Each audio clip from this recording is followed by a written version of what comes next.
of the National Youth Council of Nigeria.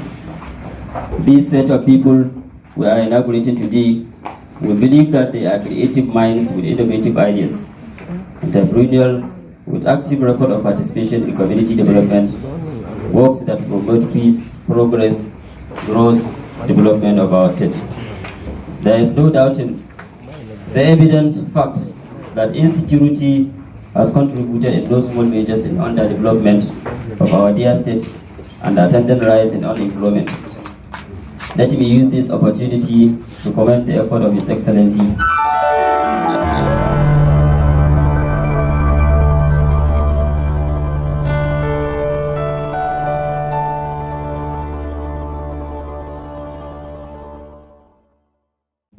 the State Executive Governor, Dr. Bello Muhammad Matawalla Maradun, for deploying every strategy within the precinct of the law to shatter the wings of terrorists, bandits, kidnappers, and all other shades of criminal entities working against our collective progress as a state. As umbrella organizations of youth, we must want sternly the youth in the state not to sit by and watch the integrity of our state being impinged on in any way or allow our peace, unity, and sovereignty be denigrated often under any guise. We therefore advise all young people in the state to refrain from any sort of crimes and call on the security agencies to spare no one who contributes in any measure to further stop the embers of insecurity. Crime does no one any good. We therefore advise all energies be channeled towards more productive visitors. As I made it known during our various visitations to security outfits in the state, NYCN will continue to forge a strong and efficient partnership with all security agencies in tackling crimes and insecurity by working together on preventive strategies and superior intelligence to counter all related elements. Let me use this opportunity to commend the state government, particularly the state governor, for engaging youth in governance by appointing honorable commissioners, special advisors, director generals, special assistants, senior special assistant, and special assistant. Indeed, Governor Matawalla Maradun has done what no governor in Nigeria did by involving youth to fully participate in the governance of their state and by placing their future in their hands. In a similar vein, let me call on the state government to look into the possibility of reviving the state skill acquisition programs across the 14 local government areas of the state. These programs before provide massive trainings for youth in innovative aspects of skills for youth empowerment, with strong emphasis on technical and vocational education training, as designed by the Federal Ministry of Youth and Sport Development and NYCN national body. This program, to my belief, will create more jobs and will in no small measures contribute in engaging thousands of youth in criminal activities and political debris. Let me also use this medium to call on the state government and philanthropists to look into the possibility of providing monthly impress for the NYCN so as for the council to be operational and not be dependent on members' monetary intervention whenever a program like this arrives. I call on all you to rise concertedly to ensure that beyond the possibilities or potentials that abound, productivity should be attained with measurable parameters. Let us therefore rise and move Zamfara to occupy her pride of place in the front of lines in the committee of the blessed state.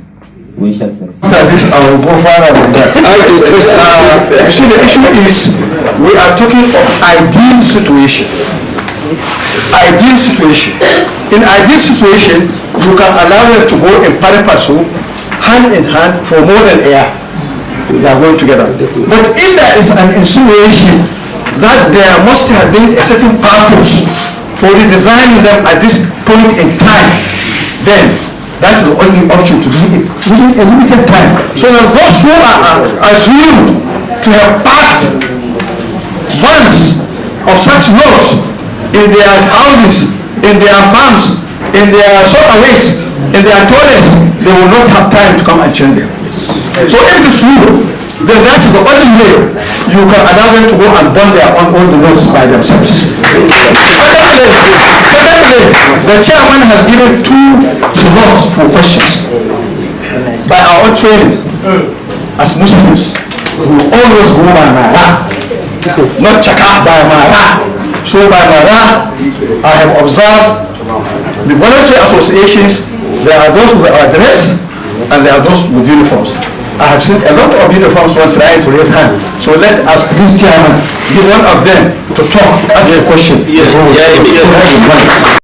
The chairman coalition of non-governmental organizations, Alaji Ibrahim Tudu, the MBA chairman, Zamfara State Chapter, Barrister Junaid Abakar, Dr. Al-Amin Tape, the chairman, Zamfara State, Zamfara Cycle, other important dignitaries invited to this occasion. I greet you in the best form of greeting. Assalamu alaikum wa rahmatullahi wa barakatuh. Indeed, I am delighted to be here, not only to be here as a person, but as a chairman of this very, very important event. Whenever I'm invited to a youth program, I'm always happy, and I know I'm being identified as one of those who are out to promote the interests of the youth. What we are doing is simply building the youth, and that is what we hope to continue to do. The theme of this event, which is very strategic, is a conference in consolidation of peaceful election, the 2023 general election. For me, as critical as this theme portrays, it will have been simply the role of the youth in the coming election. We just call it the role of the youth because, for me, youth are the engine room, the pillars of any society, every society. Now, I may not say any, but every society. The youth, in terms of the Nigerian state, they represent the good, the bad, and the ugly side of the coming election. Because it is the youth that are the soldiers, they are the police, they are the election workers. Virtually, the youth will do the greater percentage of the election work. So it means sensitizing them is as important as the election itself. So I want to commend the Zamfara State Youth Council for coming up with a conference, even though it will have come earlier than now, but there is a wise saying that says it is always better late than never. So I commend you for coming up with a conference now so that we can be better informed about election and the topical issues associated with the election. Talking about Naira currency redesign, talking about security. In fact, all these are the components of the election, and addressing them is as good as talking about the election itself. I say the good, the bad, and the ugly because the good ones are those who will do the election work, from the supervisors to the presiding officers to even those who will cast their votes, because the youth will do the majority of the work. So we hope these good ones will maintain the status quo so that they will do the right thing. And then the bad are those who are still fence-sitters, who have not decided to do good or bad. And I am sure with the sensitization that is going on every day, and with this conference, they will shift from sitting on the fence to being at the center front of doing the right thing, so that the election will not only be peaceful, but a success at the end of it all. And the ugly ones are those who are bent on causing mayhem and who are being used to ensure that the election did not hold the way it should. I am also hopeful that with conferences of this nature and other avenues currently on, will be better informed so that they will sheath their sword and do the right thing so that together we can make our country a better place for all of us to live.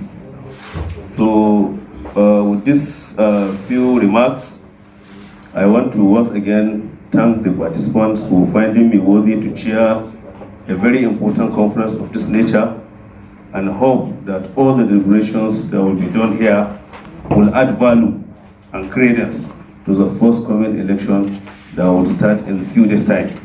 And also, as I know a chairman should be, so I want to just say that with this statement, discussion should start so that we can listen with rapt attention and make credible contributions so that at the end of it all, what we are here to do will be achieved. Thank you and wassalamu alaikum. Going into the program proper, I would want to first of all commend the leadership of the National Nigerian Youth Council of Nigeria, from State Chapter. By the way, the chairman Surukinani. And so this is our own. I have looked at the key speeches that will be delivered today, and I have interrogated the role of youth in these topical issues that they have raised. And I understand that a lot of thinking has gone through the choice of these topics, and I commend the leadership for coming up with this. Without wasting much time, I will invite Alhaji Anas Umar from Zenith Bank Gusau branch to deliver his paper. Alhaji Anas.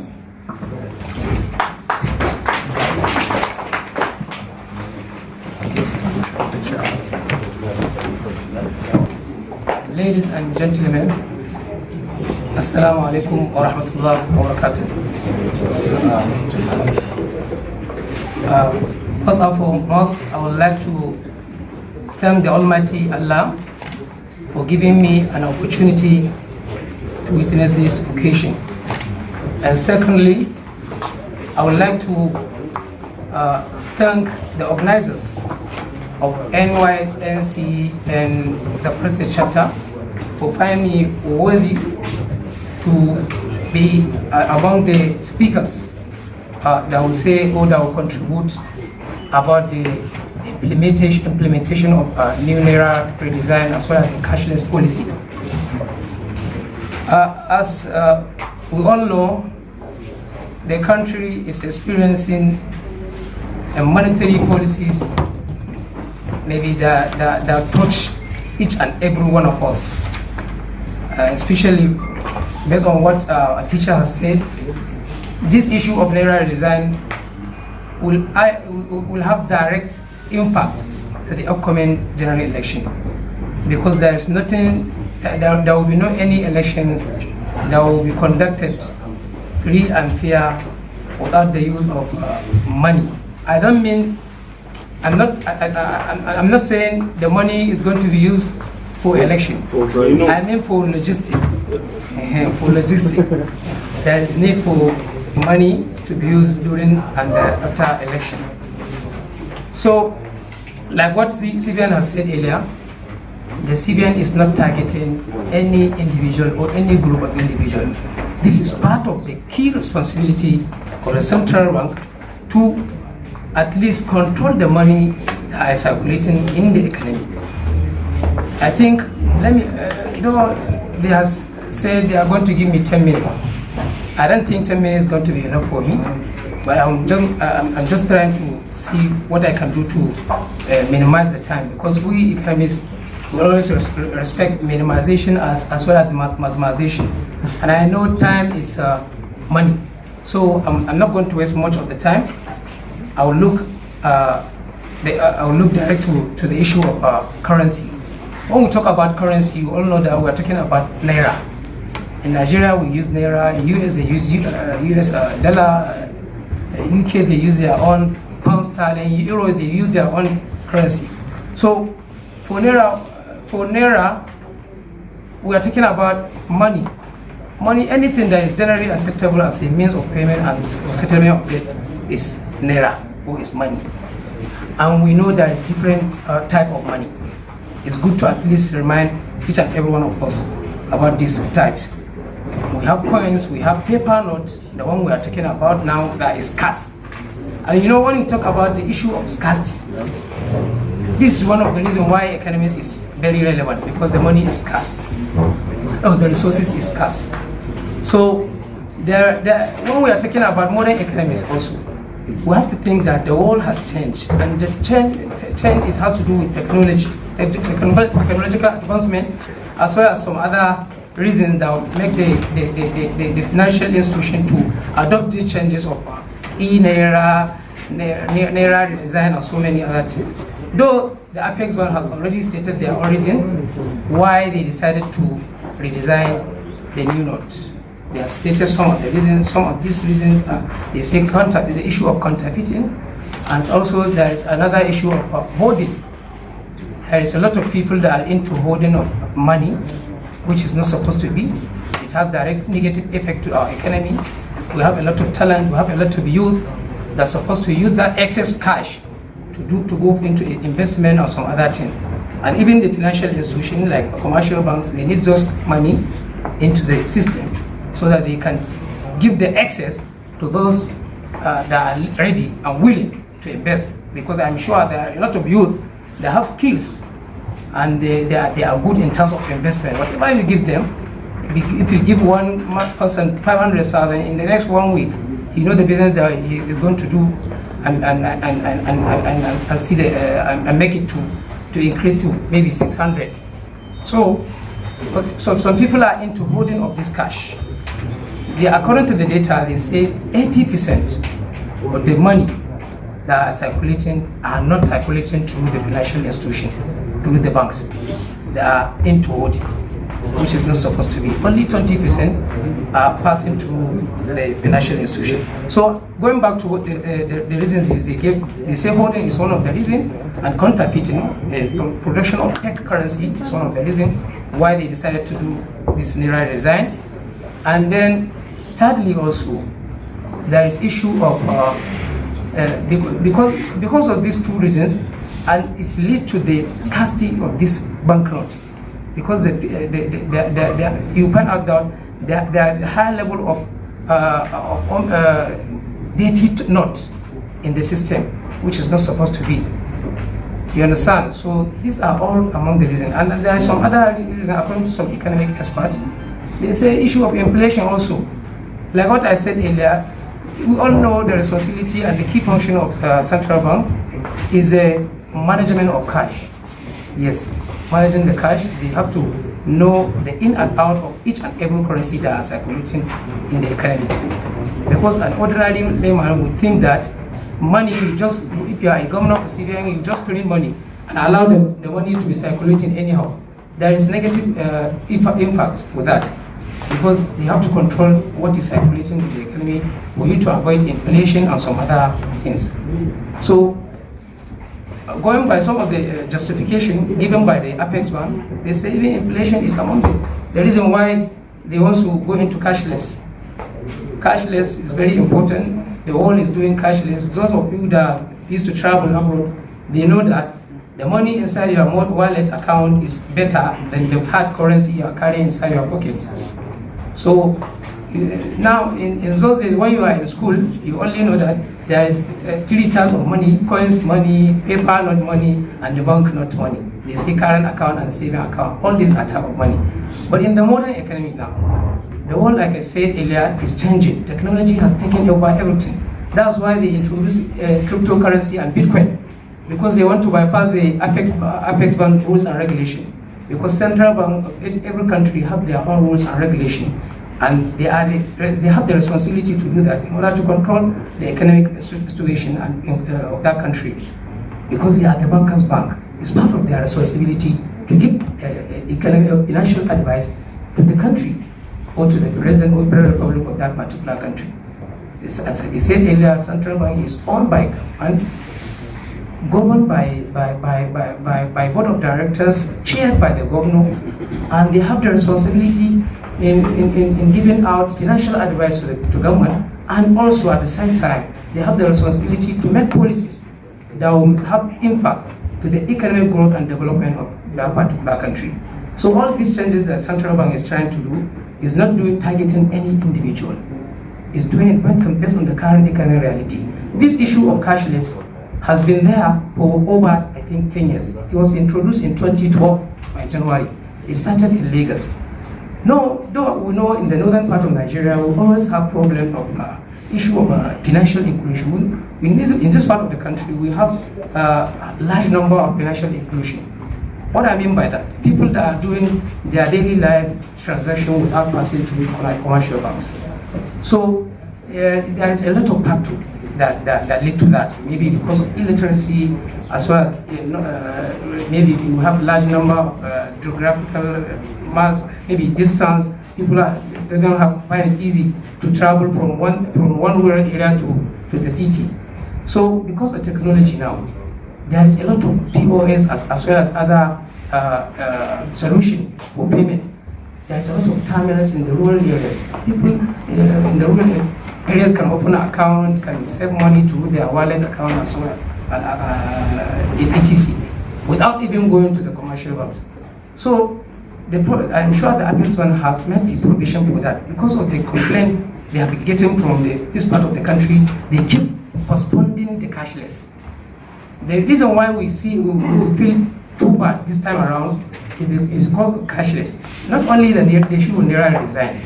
The Naira resign was done, but some people think the Naira will be enough to circulate. There must be a control for that. We should even think of having availability of Naira just like before, because we are into cashless. Other parts of the country, they have already gone back for that. And then, like I said earlier, technology is always changing.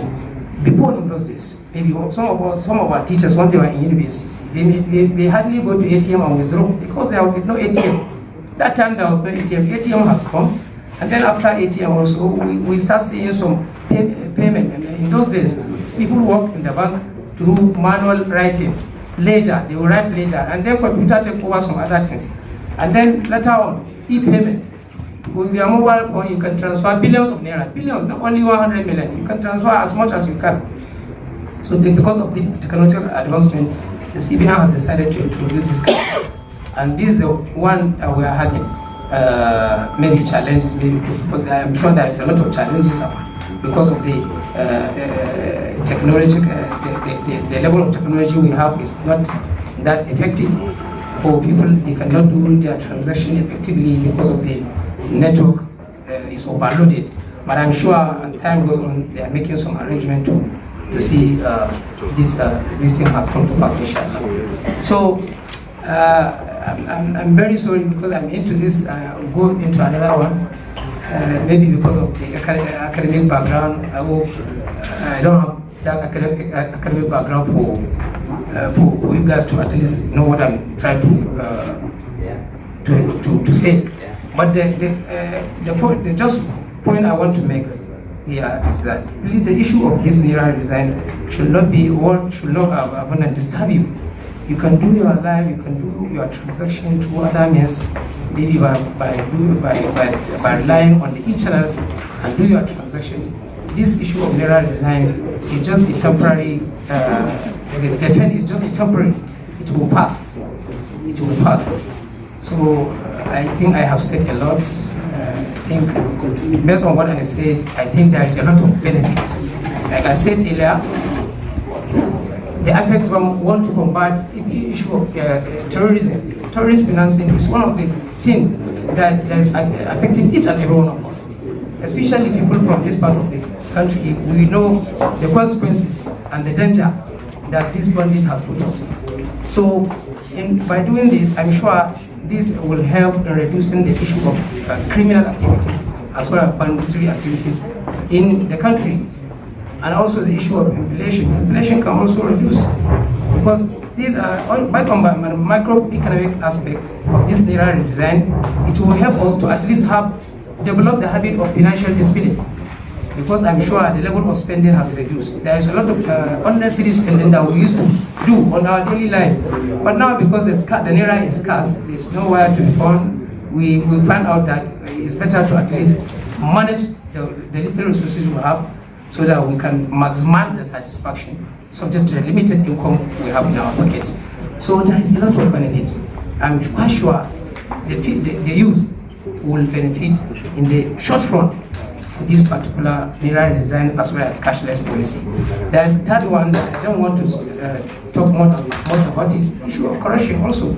This mineral design as well as the cashless policy will at least reduce the level of corruption as well as money laundering that we are having all over in the country. So I think because of the time, I'm not going to say a lot. The benefit of this mineral design will supersede the negative inshallah. Please put your hands together.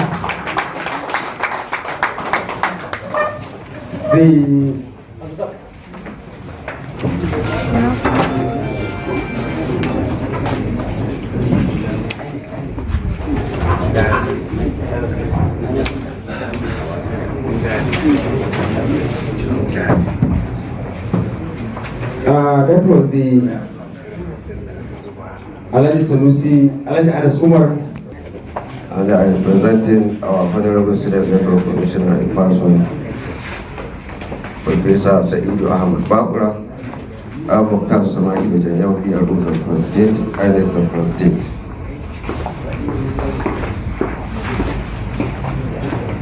Please allow me to first thank the organizer of these important engagements by the National Youth Council of Nigeria, Zamfara State Chapter.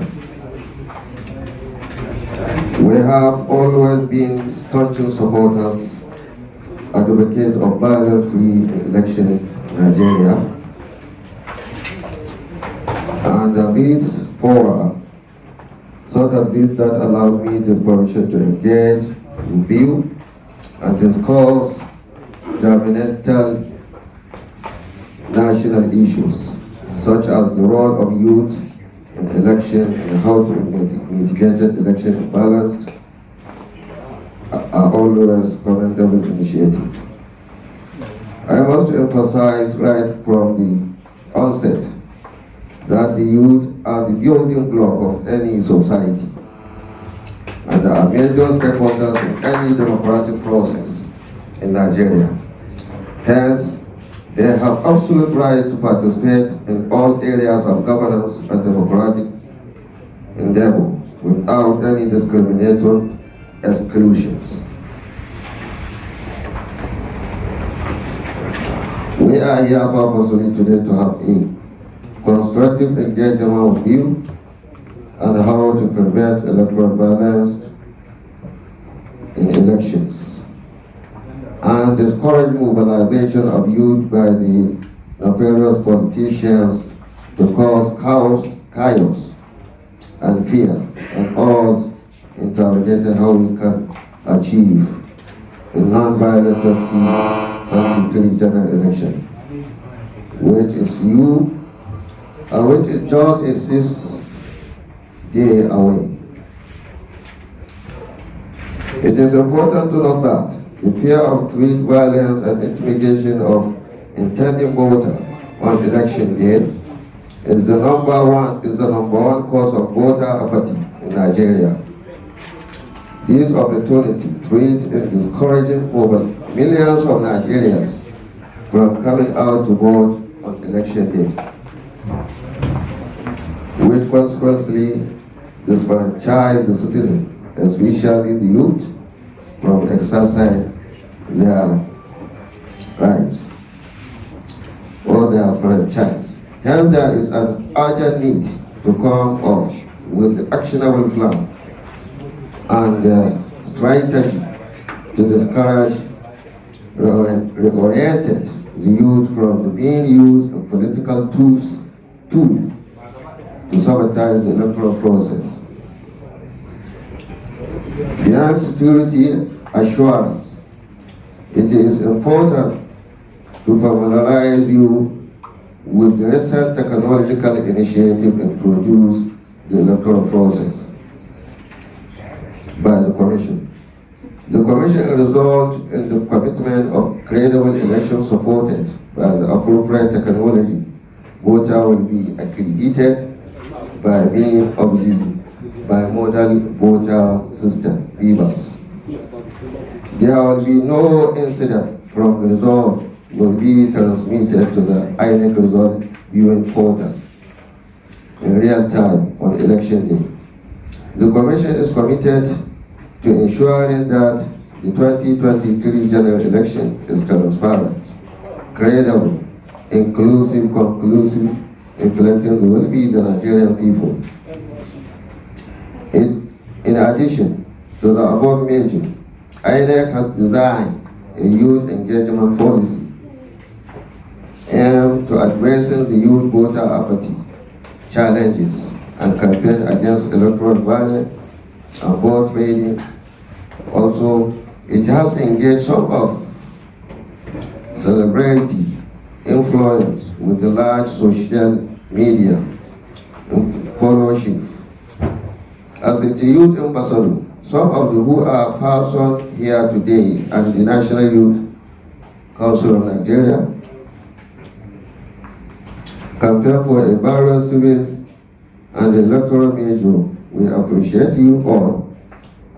Furthermore, INEC has organized and actively participated respectively in many forums like this to engage you with you and take this lesson learned from them and use such of lesson as a working document for the Commission. Continuously election improvement strategy for the youth. In conclusion, let me reiterate the fact that election thrive in the atmosphere of goodwill and peace. These imply that these engagement are required in the conduct of the stakeholders with the inclusive in the electioneering process, a distinctive capture in the INEC election sensitization. It is all about ballot, not bullet. It implies that election must be issue-based and guided by decent debates, no parliamentary statement. Elections must be seen as a peaceful contest and no bloody conflict. Once again, I wish to thank you all for being here today. I urge you all to equip yourself with the information you will gain at this summit to enable you carry out voter education for peaceful election among your peers and other youth groups at your organizations. Finally, I sincerely thank you for this organized important engagement. Thank you. Please put your hands together for the INEC. I'm person of the organization, so I need to be here before everyone so that I listen. So I'm very sorry. It's other commitments. I have to attend to 2 activities this morning before I actually come here. And another one is awaiting me also. And that's why I said let me rush. Because of the importance attached to this day, youth coming in together and then discussing issues of serious concern, trending issues, cashless policy, and the issue of money swap, election, which is just some few hours or days on our door knocking, and of course the attachment we have with the election, which is violence. And if we look at the issue of violence in election, the youths are mostly vulnerable. They are the one involved, and they are the most touched. And if they remain the building block, like my good friend colleague here said, the building block of the society, definitely the youth need to be sensitized, need to be mobilized, need to be conscientized, need to be informed of what is happening, and let them be the fiber, the catalyst, the battery that will connect the other part of the society and the other part of the society. So we feel it is important, and this program is timely, that it comes at a time we need it. So in the first place, Alhaji Samadila has been able to tell us that the essence of this is sensitization of the youth, so that the youth will take issue of election sensitization upward to the next part of the community. In the first place, I would like to look at 2 to 3 things. First, to identify who is the youth. Second, to also know if we have understood who is supposed to be the youth. In Nigeria, a youth is considered to be a kid, a teenager, an adolescent. Sometimes we call them youngsters. These are the youths that we are considering in our society. By the implication, it's somebody who is living a dependent life to come to an independent life. A dependent life is a situation where you depend on somebody for decision, you depend on somebody for food, you depend on somebody for whatever you need in life. But now you are coming to an independent position in your life where you are to do most of the things yourself, you take decision yourself, you do everything yourself. It's a critical period in man's life that is vulnerable to so many things. And we feel it is important at that material moment, the community should have a guiding policy for a youth to be able to develop into his full adulthood with all the necessary skills intended. In United Nations, anybody from the age of 15 to 24 is considered as youth. And there is a lot of challenge on that, because different countries of the world have different view about who is a youth. Let's take example of Nigeria. Nigeria agreed and accepted that anybody from the age of 18 to 35 is belong to the family of the youth. Now, success stories of the great nations of the world is the success stories of their youths in terms of their engagement in politics, in terms of their engagement in economic development, in terms of their engagement in social development, in terms of their engagement in education. And if that is the success stories of countries like US, countries like UK, countries like Germany, countries like Australia and others, Finland, where they have a lot of things, then we feel in Nigeria, the success story of Nigeria politically, economically, socially, religiously should be what? The success story of the youth engagement in all activities.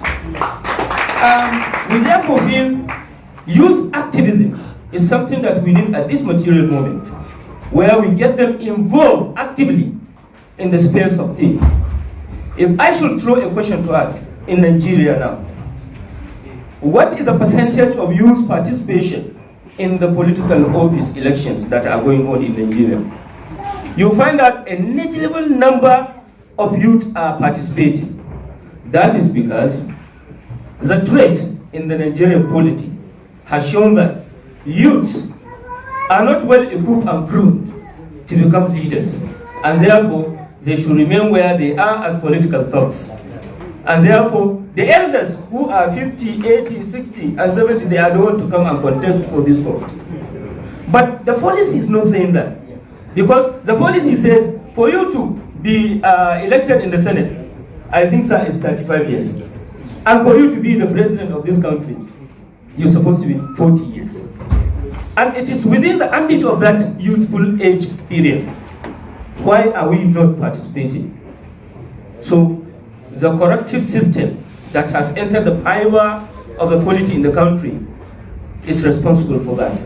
And we feel the monopolizations of the political process has taken over, or has, let's say, excluded entirely the youth in some of these activities. So we need to now reawaken our hope and come back to our senses and reality and understand that, yes, youth have a role to play in what? Ensuring peaceful conduct of election in Nigeria. One, we look at the issue from the parameters of the social angle, economic angle, political and religious. However, free election, we have issues happening. Hate speeches, we have them. Mud slanging, political bad slanging. You just pick a mud and painted someone black. Besides putting the hate speech, use of social media, WhatsApping, going, tweeting, name them. We have different aspects of social media in which oppositions and opponents threw maths to each other. And it's the youth that are engaged in doing this. Then we have even assassination. Somebody is supposed to get into the position and you feel that that person is going to be a threat to you. What do? You plan for assassination. That will cause violence. And then there are threats. People will be sent to tell you, get down, you are not going to contest. Who are you to contest with our big boss? Who are you to this? So all these kind of things are there. They are free election. We call them early warning signs. In what? Violence in election. So we have to curtail them. And it is the youth that will get themselves enlightened. There are handbooks on enlightenment about process of election. And I feel the Nigerian Youth Council, the State chapter, has brought this issue at the right time when we feel that we can use several media outreach to ensure that we engage the community. Then the in-election violence during the election. We have issue of vote buying, vote snatching. And then, of course, we have even kidnapping of what? Officials of the INEC. You take away all the officials, all their materials and everything. So the society here need to stand on their feet to ensure that the youths are engaged through what? Different youth activities. We bring them into the limelight and then allow them to actually engage other parts of the society. Since they are the one serving as the cement between the old and the young one, because they are the youth. So they are in the middle. They play an important role through the media like what? Radio, television jingles. They can produce jingles that will enlighten the community. They can produce television jingles also that will enlighten the community, to shun away violence, to tell them what are the end repercussions of somebody who gets engaged in violence act or destruction, wanton destruction during election. He will end up 21 years in prison. I was expecting the PRO to mention some of the penalties for anybody who gets himself involved. If you get involved in vote snatching, what is going to happen to you? There are penalties that are there, which even the judges will only sign and then take you to prison. So you should be aware, because if you are for one, you are what? For armed. So they need to know that. Besides that also, we need to talk about issue of putting dramas in radio. They are simple things that people listen to. And such dramas enlighten the wider grassroots community on shunning our election violence. Then we should also engage in telling our community how to elect the best leaders. Because election is a process of recruiting political office holders that will sit for a certain period of time to assist us in governing the society, in giving us the right thing we want. So if we have lost it, it means we have not done the right political election processes. That is, we didn't come out to vote for the right person. We didn't sit down to know who has the right or good manifesto to represent us in places that he is requesting for. So therefore, this type of voter education need to come. And it is the youth who are the catalysts of social mobilization in the society that will take up this responsibility. And to do this, I finally said, definitely the youth have to cost, budget, and plan for activities to ensure one, voter education, two, sensitization of different group of people. The mechanics, what will they do? The local market women, what will they do during election? You should have specific message to them. These key messages should be produced in terms of what? Handbills, pamphlet, posters, and then be given. So it means they have to mobilize, they need to mobilize the community to donate peacefully for them so that they will be able to do these tasks. And if they do this planning, I believe even the government and other well-to-do individuals will be able to come in to ensure that the youth are doing the job that is supposed to do in the society. And finally, I would like to say the message that INEC want to push to us is that vote, not fight. Vote, not bullet. And stand for what? Violence-free election. And that is what we do in Nigeria. Thank you very much. Thank you very much. I'm about to accept what they are saying, that the professor is on the floor, because they have finally almost and his wife here. Invited guests, ladies and gentlemen. Let me begin by letting the good gathering here that initially I was invited to be here as only a guest. But due to some certain reasons, few minutes ago, I was called upon to present this paper. And you know, by our training as lawyers, we always accept challenges and we work under pressure.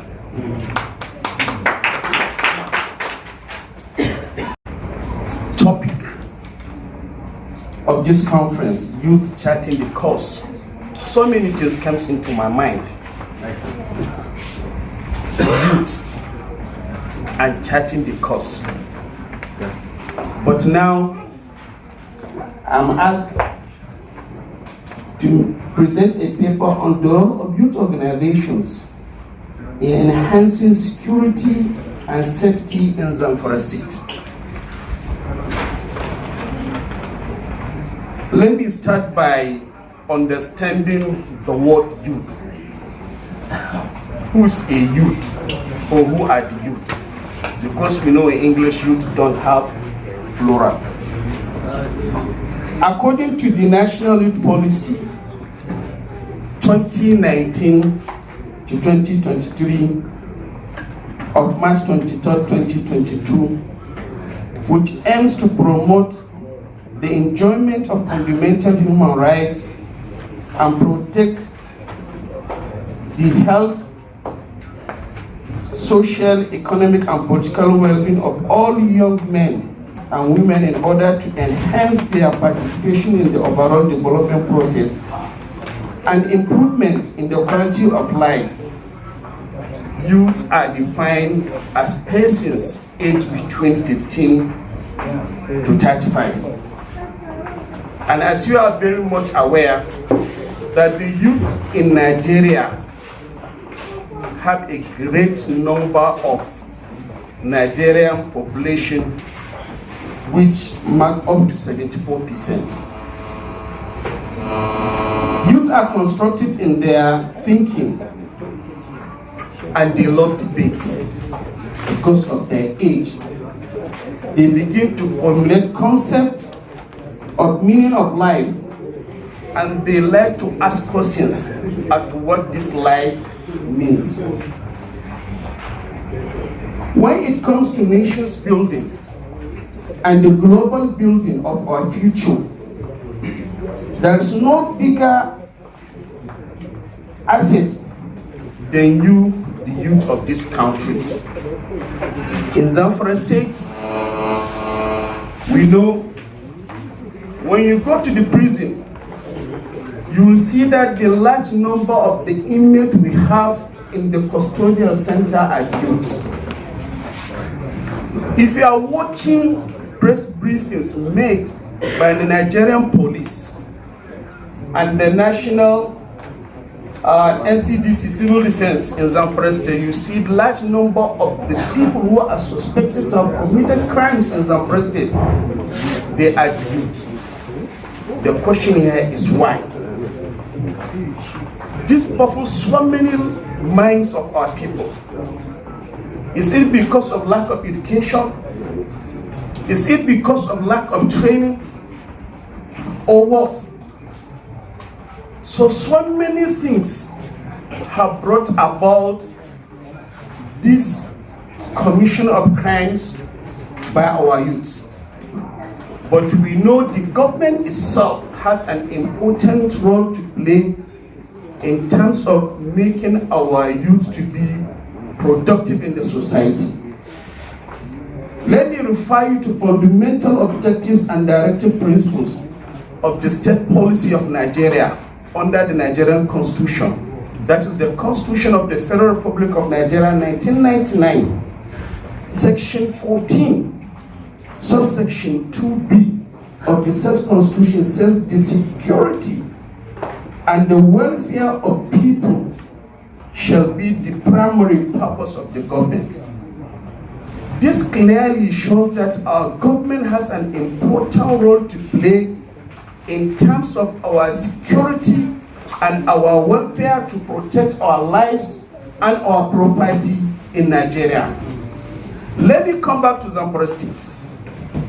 We know that lots of things have been done by the state government of Zamfara State, the past and the present administrations, to ensure that our youth become meaningful, more important to our society. The role of the youth organizations in terms of security for the youth in Zamfara State to enhance the security and the safety of lives and the property are much, and I have itemized some of them as follows.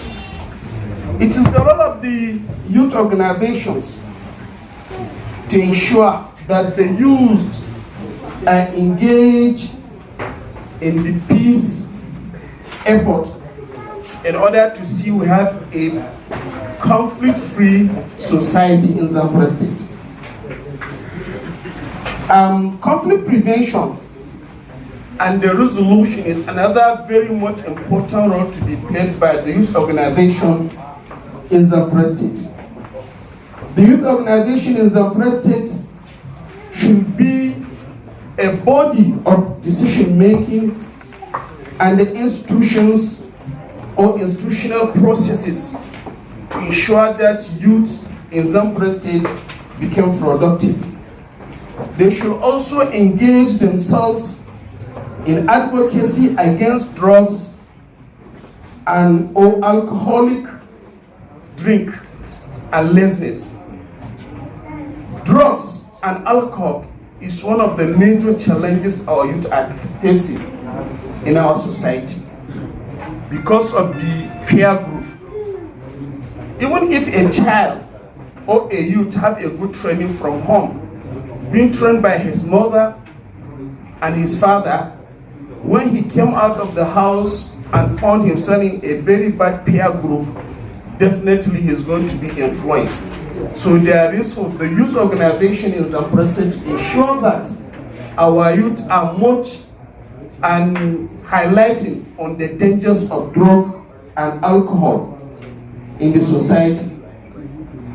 Our youth organizations are also called upon to ensure that our youth are not lazy, because when we have a lazy person, it's very much easy to be influenced to engage into social vices. The youth organizations should also engage our youth in positive thinking. Whenever you find your member as a youth organization isolated, please bring him back into the larger group. That will give him much opportunity to have a positive thinking, because isolation of a youth, having himself outside the society to be thinking, he may delve into thinking and engaging into bad activities. It is also one of the role of the youth organization to make the youth have a very good hope and also thinking of bright and good future. Whatever you are doing, be honest, be sincere, and be dedicated to whether education or you are in any skills to make your life better. So if you have a very good hope for bright and good future, you will be a good person in the society. When it comes to the issue of electioneering, it is the hope of the youth organizations to ensure that youth are not involved into election violence, election fraud, thuggery, and so on and so forth. Therefore, this brings me to another aspect of this lecture that says youth charting the course. Youth charting the course, for me, it signifies that youth of Zamfara State NYCN are thinking of going to a different direction where it has never been before. Because charting the course implies that you are not following someone else's plan. You are making new plan. That is, you are doing things others have not done, or doing them in a unique way. It also signifies that you are acting on a vision that at first only you can see. Therefore, charting a course means deciding your route where you create a plan to achieve your goal. It is my hope and our hope in general that the Youth Council of Nigeria Zamfara State Chapter is planning something different from what had been doing by other youth in our society. I believe there are so many steps to be taken in charting your own course. They are: number one, you start with good attitude. Number two, listen to your heart. Let your heart give you direction. Number three, find a perfect combo and try it out as number four. And then lastly, paint the picture in order to achieve what you want to achieve. Gentlemen, with this very short and brief presentation, I hereby hand over the microphone to the master of this ceremony, and I am very much grateful to the chairman, Barrister Bashir Garba Maradu, and his ESCO members for giving me the opportunity to make this presentation, and I thank you so much for listening. May God bless you all. Thank you.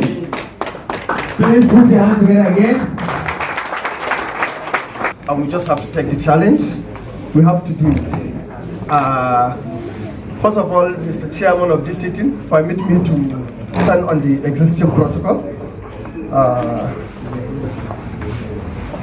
The first thing I want to discuss is from what he said.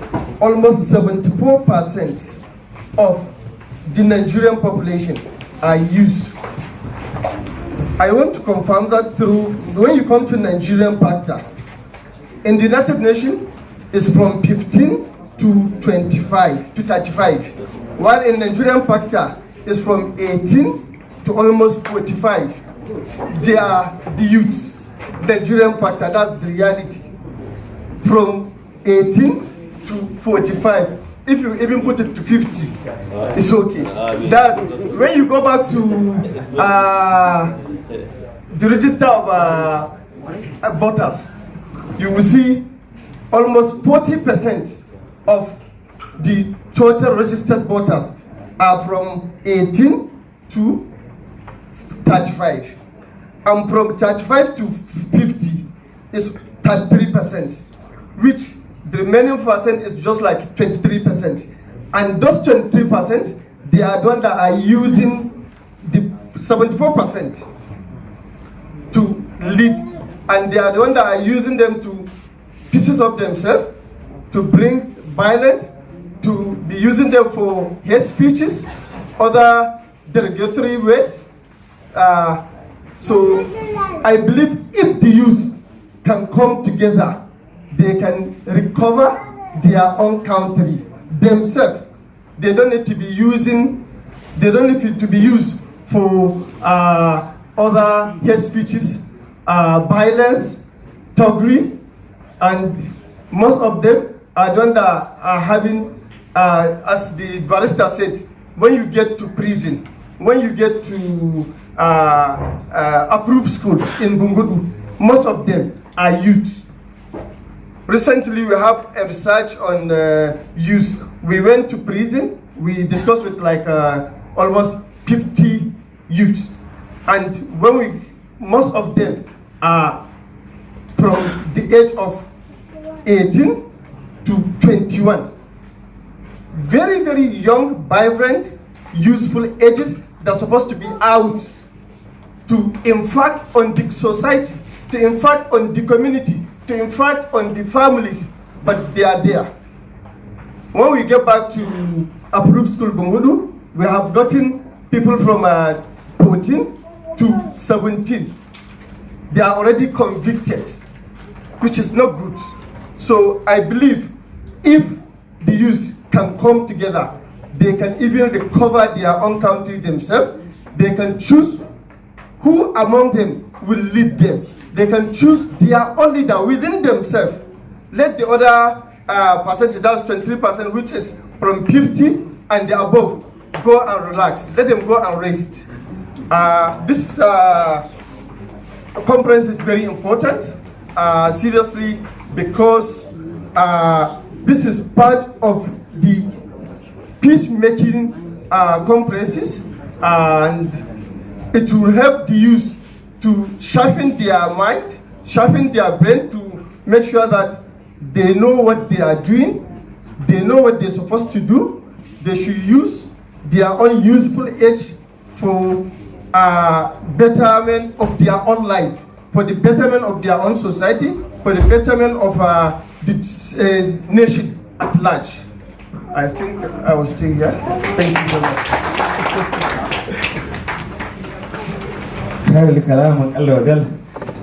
The State Coordinator, Human Rights Commission, Comrade Abdullahi Bugwa, thank you very much. This brought us to the end of the...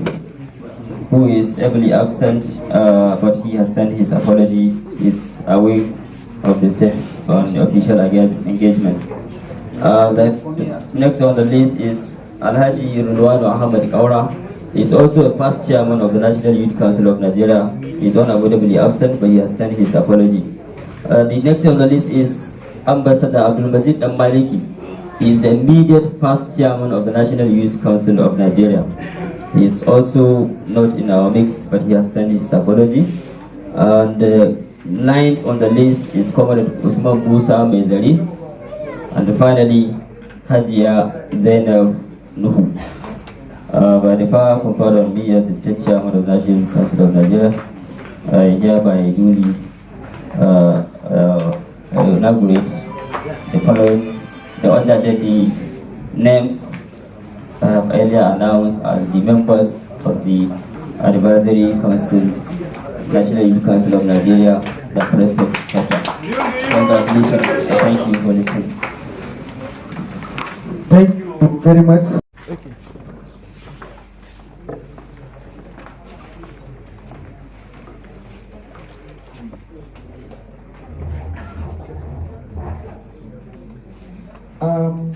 During the Magadi, we have Suleiman Ahmad Tudu. Leader states of the Constitution of National Youth Council of Nigeria as a state chapter. I am here to administer the oath of office to the local government caretakers, coordinators. But before we proceed, the following shall be our cardinal principles or guide. Where I say I, you mention your name, and where I say of, you mention the name of your organization. You understand? So now you repeat after me. You raise up your hand. I of do solemnly swear and affirm that I will be faithful and bear true allegiance to the National Youth Council of Nigeria. I will discharge my duties to the best of my ability, faithfully and in accordance with the Constitution of the National Youth Council of Nigeria and the laws of the Federal Republic of Nigeria, and always in the interest of integrity, philosophy, advancement, well-being, and prosperity of the National Youth Council of Nigeria and my country, Nigeria. That I will strive to pursue, enhance, and implement the aim and objective of the Youth Council as contained in the Constitution and policies. That in all circumstances I will do my right. I will do right to all members and organs of the Youth Council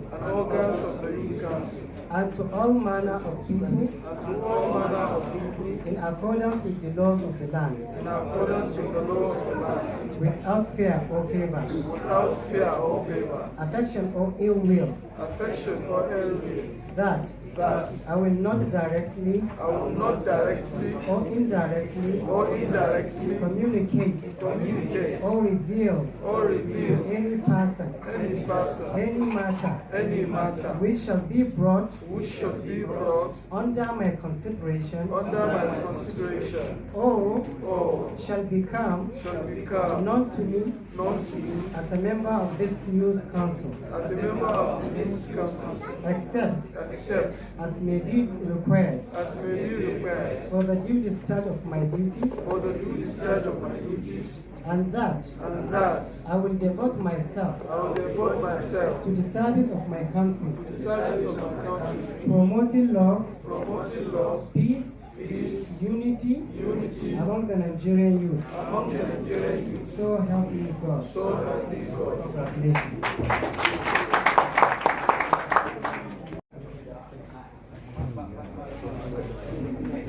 Do solemnly swear and affirm that I will be faithful and bear true allegiance to the National Youth Council of Nigeria. I will discharge my duties to the best of my ability, faithfully, and in accordance with the Constitution of the National Youth Council of Nigeria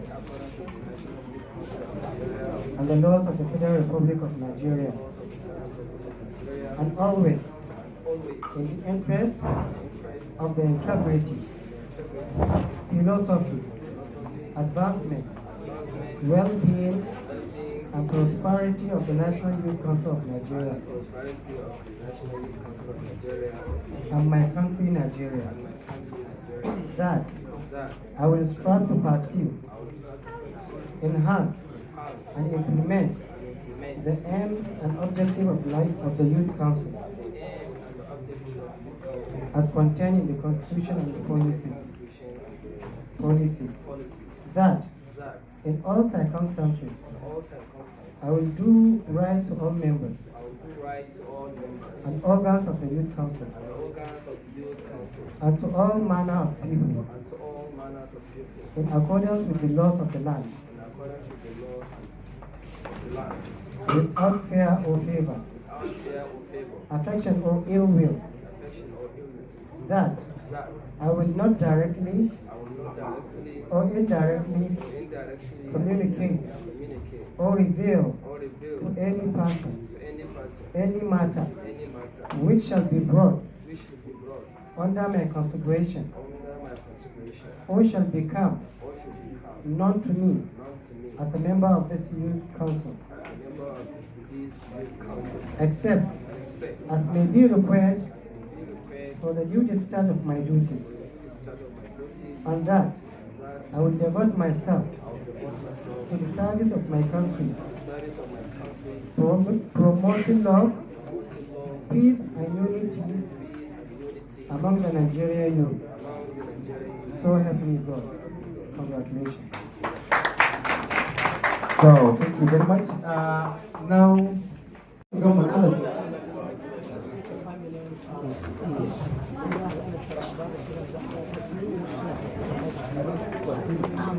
Then Murtala Suleiman Joran.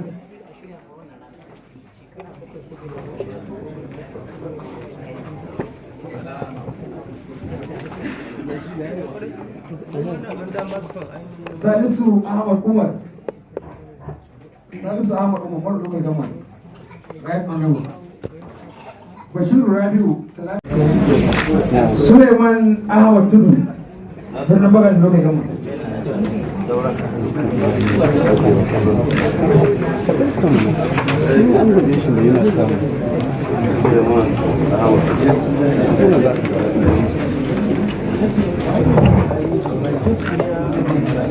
We have Shehu Garba Zingo from good local government.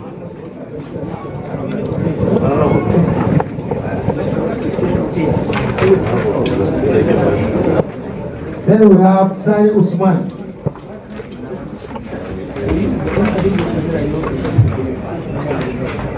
Sani Usman from local government. Then we have Salisu Ambokar from local government, the said captain. We have Abdul Malik Abdul Rauf from Honorable local government.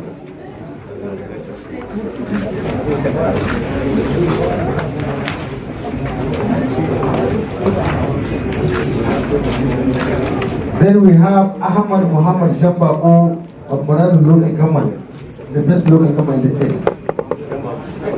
What states?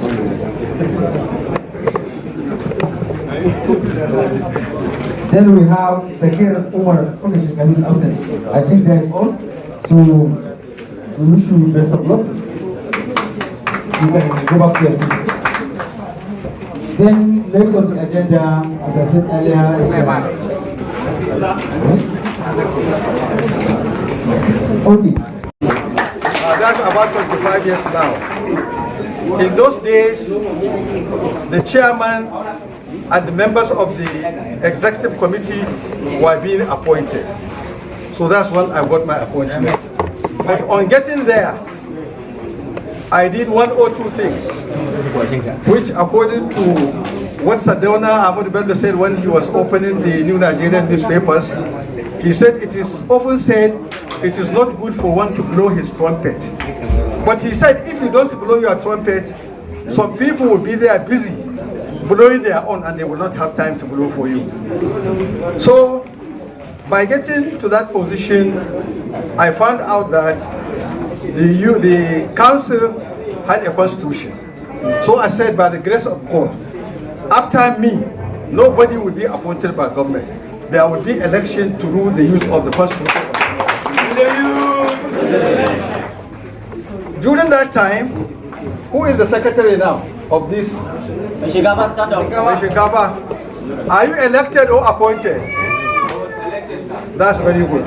Yusuf Mohammed Mour here was a development officer in the Ministry of Youth and Sport. He was my secretary because he was appointed. But now you are elected thanks to what I did. Secondly, during that time, we found out that majority of members of the NYCN, sorry to say, they were community or voluntary workers of various clubs like Kanta and Ludo, like farmers associations, like a lot of them that are not even, many of them not even into the system. So we tried our best to put that in order. When I was coming here, I was thinking I will see a boss or two bosses for the union, for the council, sorry.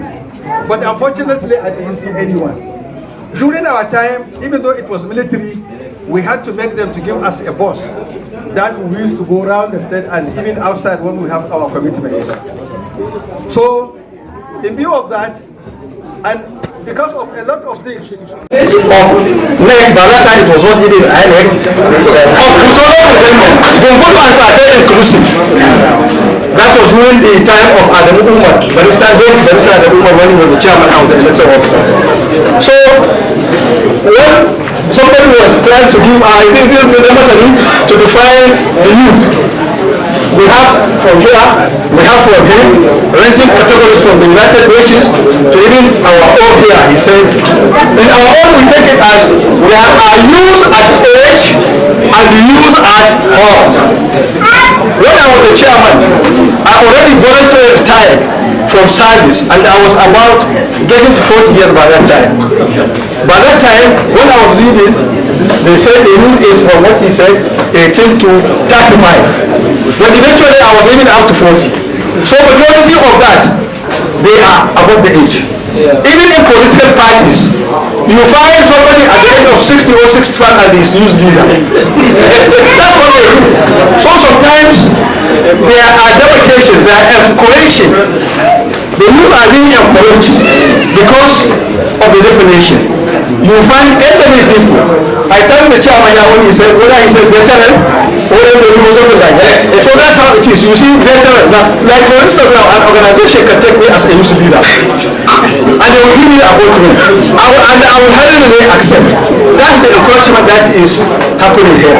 So by that, the chairman has categorized you into the youth, the good, the bad, and the ugly. But I still find a place to put the useless. The useless. My house is at Ahmad Wings. Yesterday the politician was passing.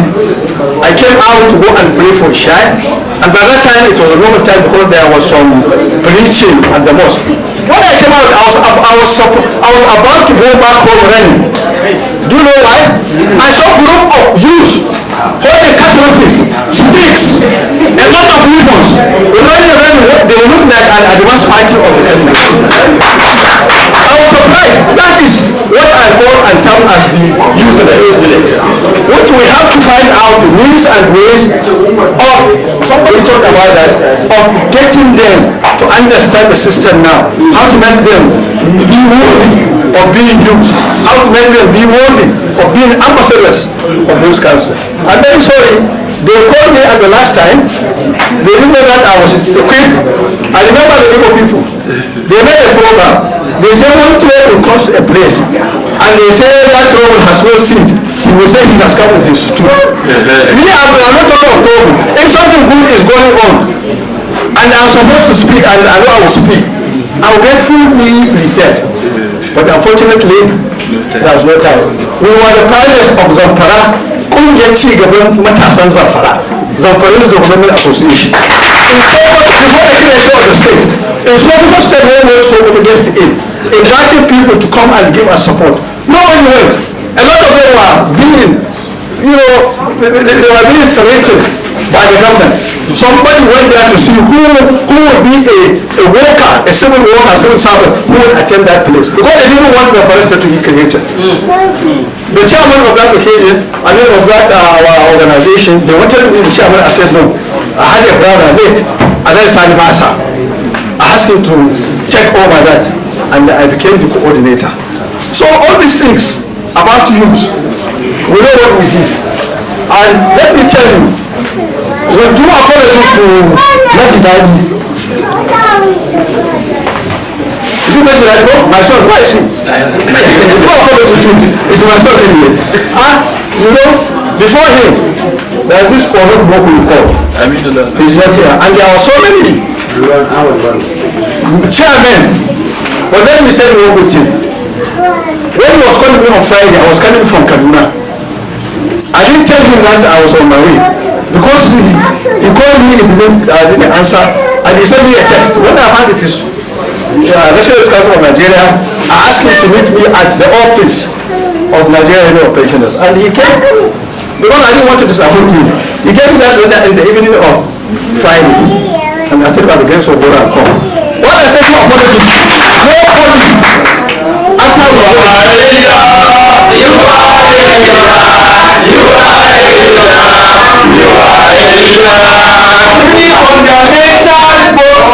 our pioneer chairman.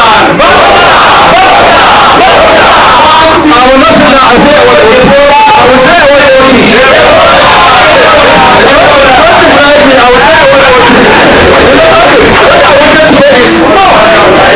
What is worth saying is worth saying good. Those people after something like this, and I was invited instead one day. They are here. Those who refuse to come, they expected or they thought something would be said against them for not moving the council forward. Apologies. I'm sure if they had or I have an about to a machine, you will not be able to live for him because he is happy. Because who ate from that hand? What they behind it? I'm not saying they will be like that, but this is what is happening on earth. Somebody who you know was supposed to do something and he hasn't done it. You will tell him to his face. I've never called them before, they have never called me. This person started something, but when he got an appointment higher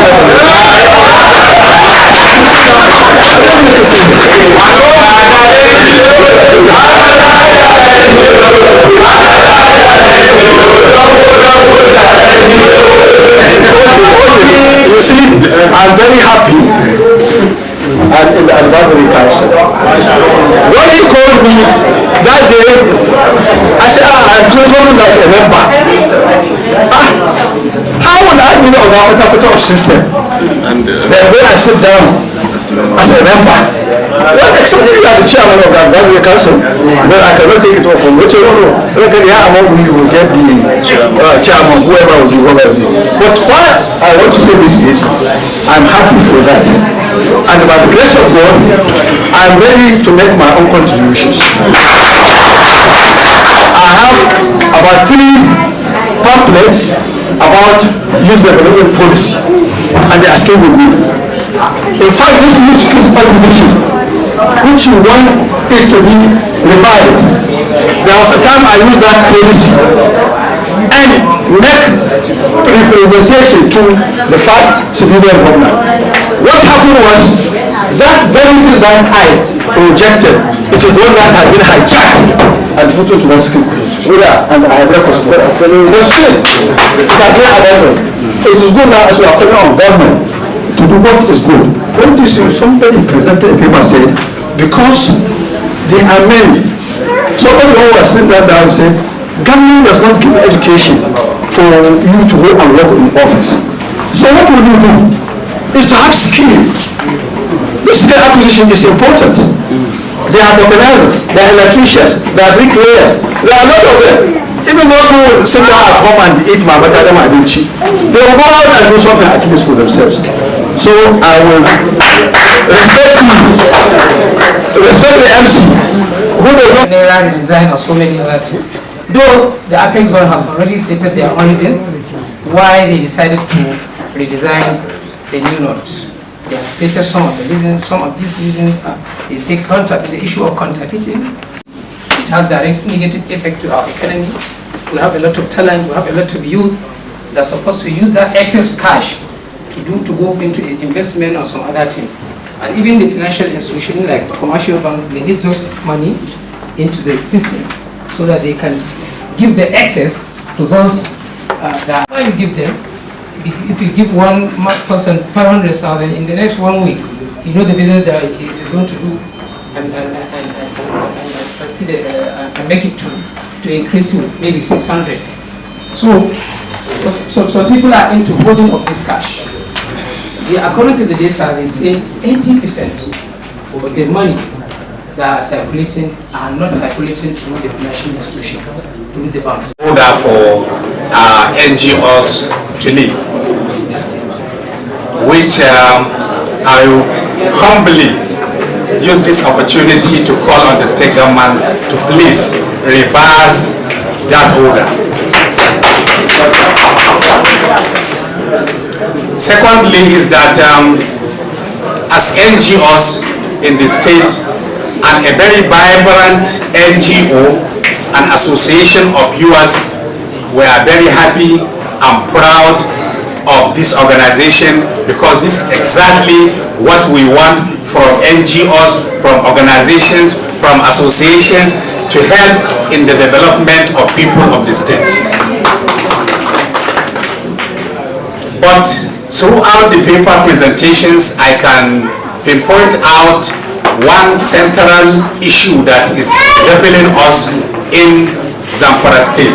And in fact, with almost all the issues raised here, ranging from the cashless policy to the election issue to the security, youth contribution, there is one very central important thing that we need to put in place. In fact, in able policy, we need the component of publicity and sensitization of the public. I can see a lot of gap between the government and the governed, between the government and the youth, between what the policy is saying and the component of sensitization and publicity is not there. So however good a policy is, however good a program is, however efficient the government roll out policies, provided there is no component of publicity and sensitization on that program, is going to be misunderstood, is going to cause difficulty. There has to be collateral damage in so many of these things. So I implore also the government and other agencies, whenever they have programs and policies, they should have also component of publicity and sensitization, especially to the youth, women, and also the masses that are going to be collateral damage eventually when these things are wrong. Not only to just run out policies without these things. Especially this election. It's not only the duty of the youth to mobilize people. The political parties have singular responsibility to sensitize the youth, but they are not doing it in the right way. They are only causing some of the problems and also taking some of the youth to issues of what will I call it? The youth that will help them to win election, but as far as the voting is concerned and others that has to do with peaceful election, they are not doing well. So we call on them also through INEC and other stakeholders to please up their game in sensitizing the public on these issues. Thank you very much. Assalamu alaikum. Thank you very much. Next is the Director Youth. We can call it arithmetically because they have been bringing a lot of new innovations to the youth development of the state. This program is well timed because this is the best time for it because we are going for an election and they are calling the youth to be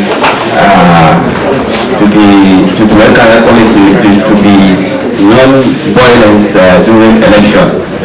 The speakers have said so many things they have spoken, but I would like to talk about just few points here. When we are talking about the NERA design policy from the representative of the bank, he mentioned so many things. I thought he would point an important thing for the NERA design policy which is supposed to be addressed. When you have any policy in any government, that means that government has to bring something that will reflect, something that will be as a substitute to that policy. So I think the major thing that we need is an intervention, because when you have any program that is really affecting the people, you have to bring some programs and interventions that will go around to alleviate the sufferings of the people. Because intervention in form of loans, soft loans, in form of aids and other things. So I think please you should carry this kind of advice, because majority of the people that are affected, as you said, are the rural areas or even the youth. We are really affected. So when you have interventions, I think the economy is going to rebound back. And this the issue of INEC, I think we need new sensitization about these beavers. These beavers, I think, is a central issue everywhere now. and majority up to now, the awareness is not much. So we need more awareness on these beavers. We have remaining days. I think the National Youth Council, please, you should continue to highlight, to give more awareness on how these beavers are going to be used. And so, in a nutshell, and I want to call the attention of the National Youth Council that they should feel at home. The ministry is always ready. It's always ready for them. Whatever they bring, we'll try and work it up, inshallah, for the implementation in the government. This skill acquisition program is a very important thing. It's a very important program.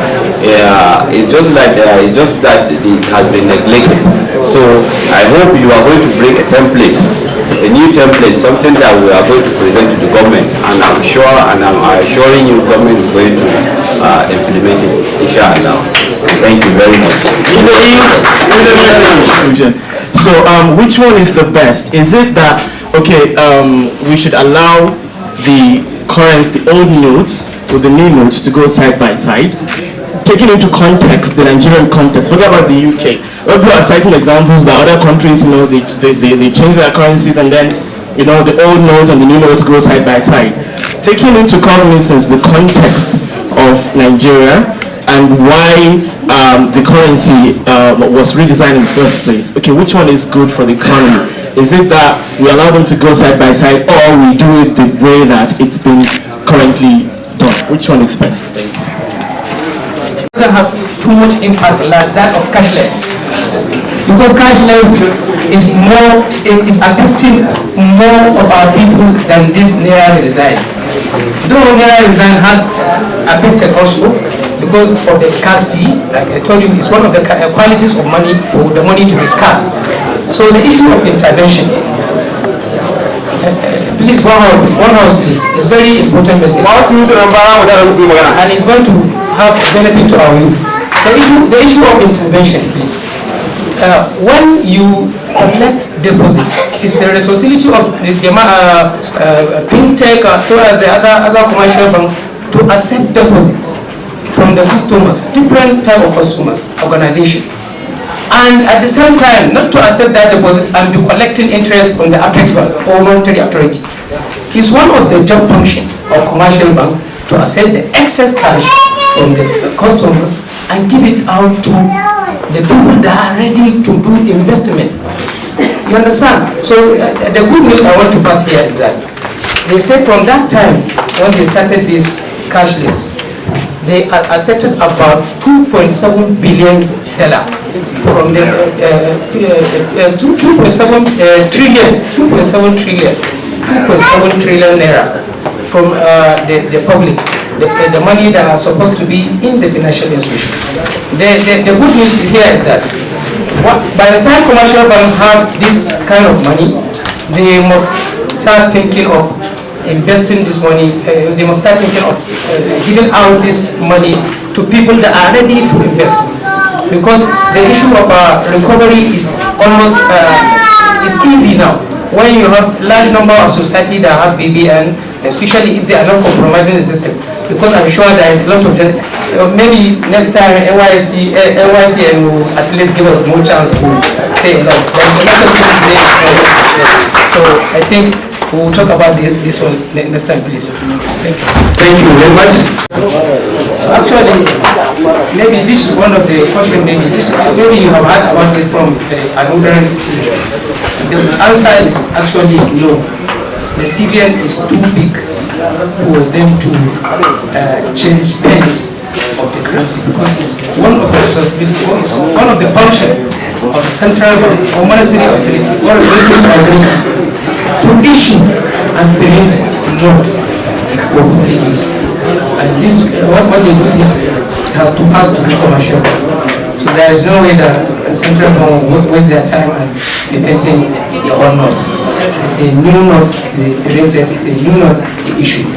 And you have printing and printing company, they have responsibility for doing that. And then second question, bank make illegal transaction. Actually, like what I wanted to say, maybe next time if we have an opportunity to say a lot about finance. Not only the issue of banking, anything that has to do with monetary issues, let's say monetary or physical policies. Who just find time, maybe NYC, me and the president will find time to see if it gives us an opportunity, will come and contribute. Let me go direct to the question because of the time. In every system, there must be some people that can sabotage or compromise. But the issue of bank, I know there is a lot of policies in place, and the central bank they are the regulators because they are the bankers to commercial.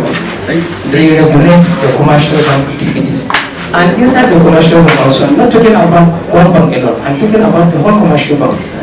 First Bank, FCNB, there is any bank.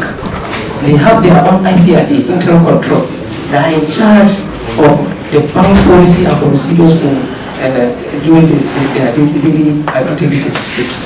Because nobody, I don't think, even the cash you collected on a daily basis, the ICRA as well as the operation head, they must have an idea about the cash you accept, and they must have an idea about the amount that you put in your wallet, and you must send the report to the head office. So that question, I think, is very hard for a bank manager to swap cash to an outsider or to high net worth individual. The third question is CBN received 2.7 trillion. Are they going to use it or are they going to recycle it? There is no way the central bank will accept that deposit and recycle it or to move it or something like that, if I am not mistaken. What they normally do, one of the objectives of accepting this deposit is to make sure that this money is going to be used for another investment. The function of the bank is to safeguard the customer's deposit, and at the same time to give out that excess amount of deposit. What are you talking about? The paper of the money. The paper of the money. How can you invest it? The all notes. Are you going to spend it as you like it?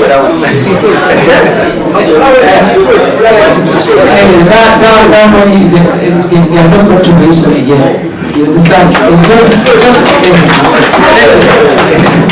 they are not going to use it again. It's just like when you tear a banknote. You understand? When you tear a banknote, be it an old note or new note, once you take it to CBN, to never come back to that again. They will destroy it. That's the policy. Thank you. Thank you.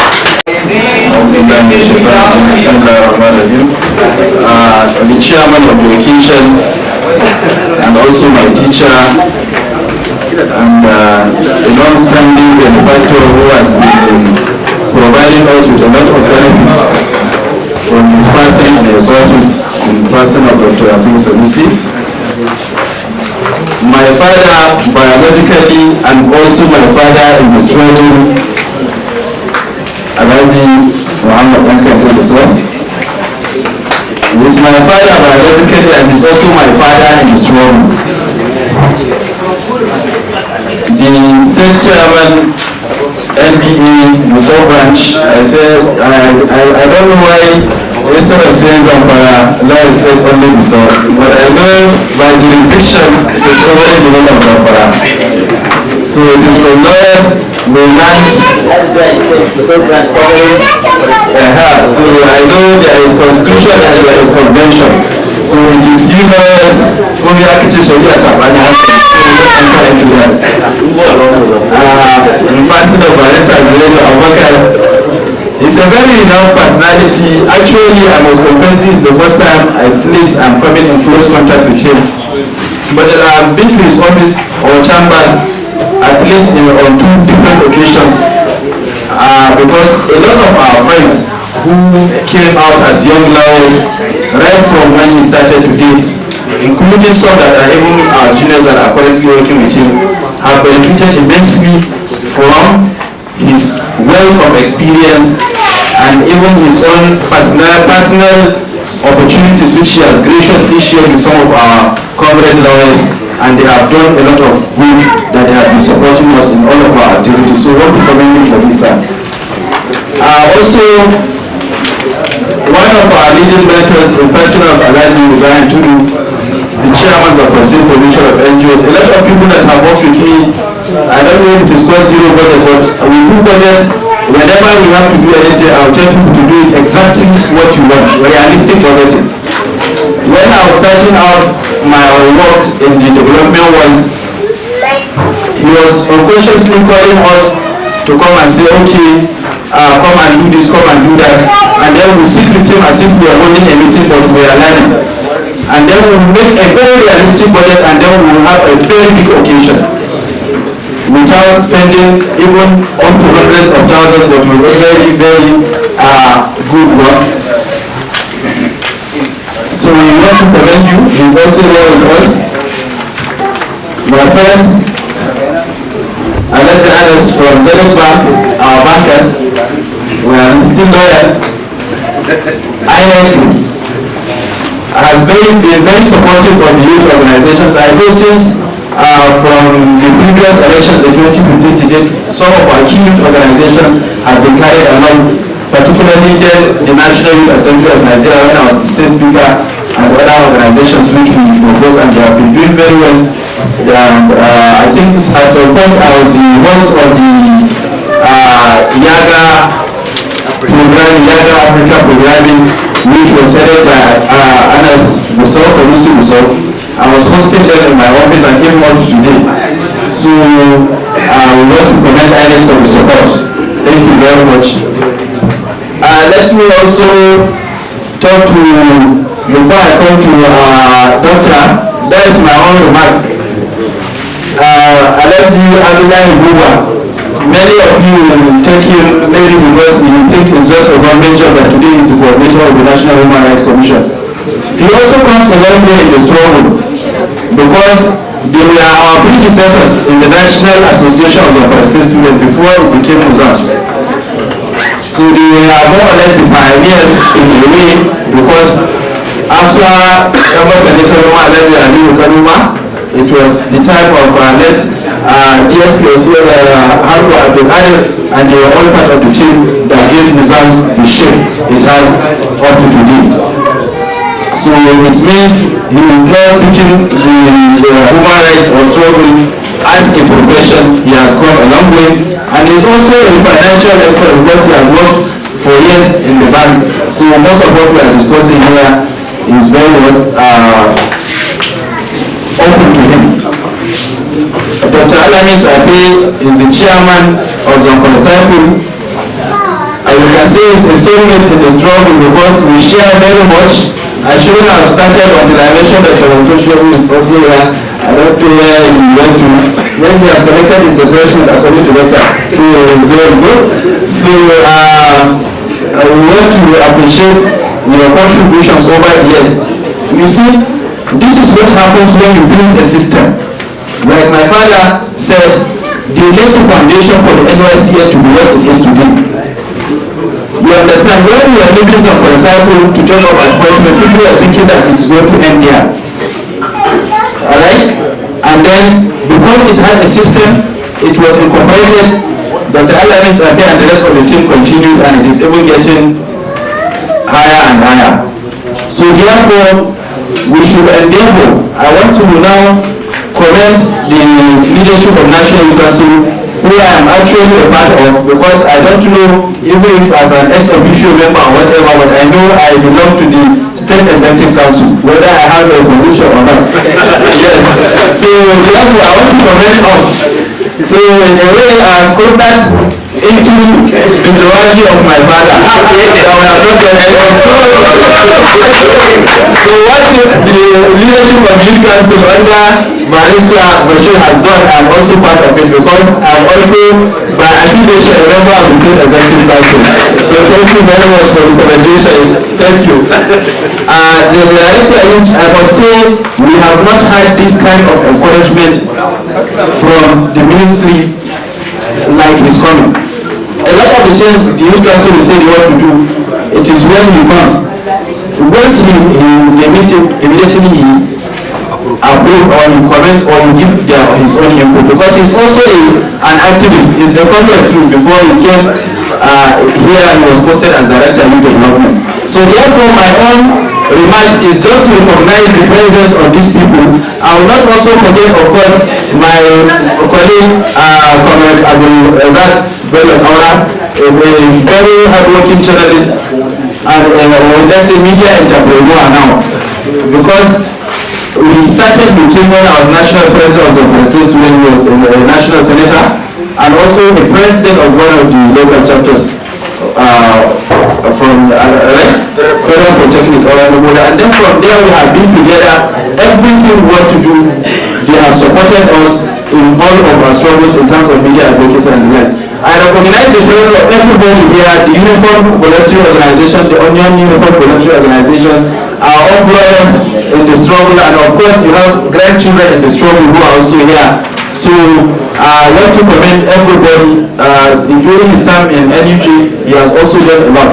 So therefore what I am trying to suggest now is just for the local government coordinators, their secretaries and others who are here, we should know that whatever you do, if you don't impact on the lives of other people, it will be like casualty. That is what a particular scholar was saying, that whatever you have, you should divide it into four. Guda ka yi kyauta da shi, guda ka yi ajiya, guda ka abin nan, ka guda ka ciko ka zubar. An gane da I forgot the last category. The last category, which is na? The one da za ka bada ajiya, you understand, is what you give to the people. You will pick it in future. Wanda ka zubar shi ne wanda ka ci kanka. You understand? These are the Muhammad Shahid, the two most important categories. So whatever you do in the course of the struggle, if you don't do it for the impact of the people, then you should know that you are only throwing it away. And that is why I mentioned these personalities one after the other to recognize their contribution, so that we that are upcoming will do more. A mentor here, Dr. Yakubu Sanusi, has turned the Zamfara State College of Arts and Science now into a modern institution. Why? Because it is more or less a social welfare institution. Most of the students who are studying there at half of the expected rate. He's so free, most free. He has provided opportunity for our youth. So therefore, I think there is no mistake in having this kind of a high table. So I've already mentioned Professor Alinu Kanoma, who left us because of his contribution constantly in supporting us. So therefore, please, we should make sure that whatever we do it to leave impact. Barrister, what you are doing, try to leave an impact. So we are very happy that today you are doing something that we did not do. You and the other executive members of the university, so you and the many of us, so that my father will say, thank you very much. Thank you very much. What I always wish to call about today, maybe going by the first question that you say, whether like you are counting, whether the same. Last three questions. Sir, there is a rumors in the air that say the CBN didn't change the Naira note, but rather the Naira note is being painted to new. What I mean is that the ordinary Naira note is not to new, they paint it. Is that true? Because there was a refs that said that the Naira is being painted. And number two is that true that bank managers make illegal transaction to the rich people? Bank managers make illegal transaction to the rich people to change their old Naira note to new Naira note. That caused the scarcity of the new Naira note. Thank you. And the third question is that you said that the CBN and the bank, they have received more than 6 trillion of naira. The question is that how are you going to invest it? Because it's old. Are you going to turn them to new, or you are going to borrow? Are you going to yes, that is my question. Because they are already expired, the time is deadline, and you say you are going to invest the old naira. To be used side by side concurrently is better. My reasons are, number one, we don't have a developed economic system. as other countries who have been doing it. Even then, they have been spending their money concurrently, slowly fading the old one while allowing the new one to replace them. Almost, well, this is my own estimation, almost 70% of the economic sector in Nigeria is informal. And most of these people are in the villages. They have not been properly sensitized. They have not been properly carried along. They've not been, they don't have bank accounts. They don't have any alternative system, financial infrastructural system through which they can put in their money through the banking system.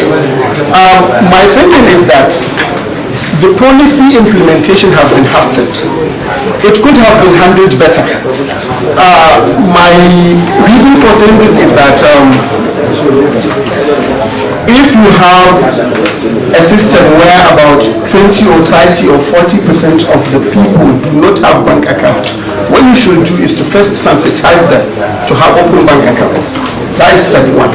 And two, give the policy a reasonable time frame for implementation. They redesigned the Naira in, I think it was around October or so, isn't it? And then the implementation deadline was January 31st, January 15th also, isn't it?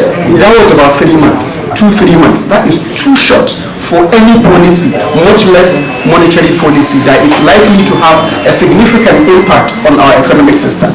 That is my thinking. But, like I said, the policy is a good one. It has the potential of moving the country forward, economically and developmentally.